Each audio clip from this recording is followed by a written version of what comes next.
Good morning guys! It's Olivia in Cyprus. Nandito ako sa aking kusina. Kumusta na nga pala kayong lahat? It's been a long time. Yeah. Dito ako ngayon sa Davao City. Dito sa aming bahay. Hindi, dito ako sa Kalinan. Dito kami sa Kalinan nakabili ng lote. At dito na rin kami nagpatayo ng bahay. So today, it's September... Ano ba ngayon? 14, 15, 17. Today is September 17. Nandito ako sa aming kusina kasi meron akong gagawin. Samahan niyo ako sa aking journey ng pag-open ng durian.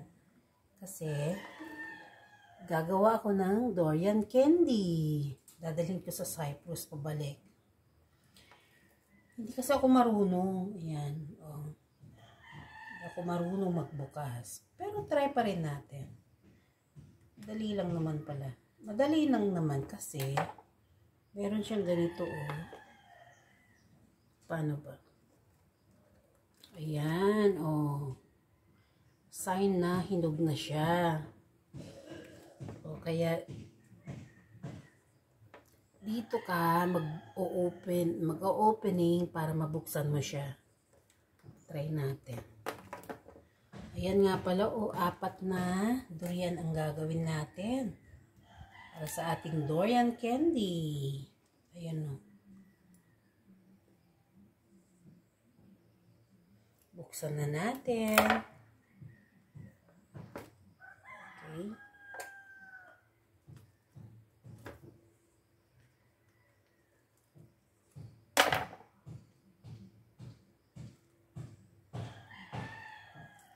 Tcharan! Woohoo! Ganun lang kadali. Oh, oy!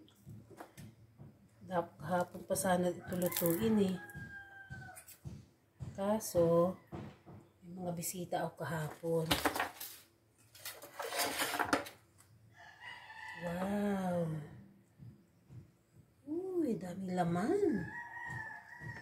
Ay!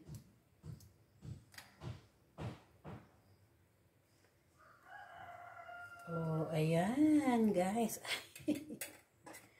Ayan, oh. Yan, gawin natin siyang durian candy. Pakita ko sa inyo mamaya how I will make it. Standby lang kayo.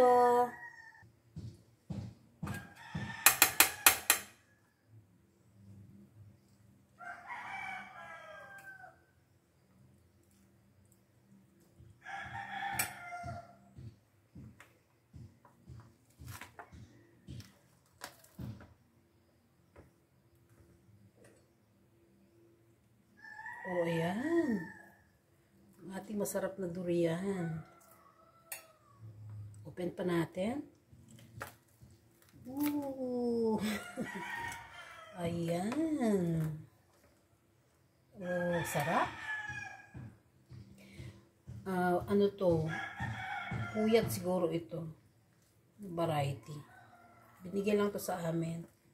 Sa akin. O, ng kapitbahay ko. Shout out to Joanne Tolentino. Salamat guys.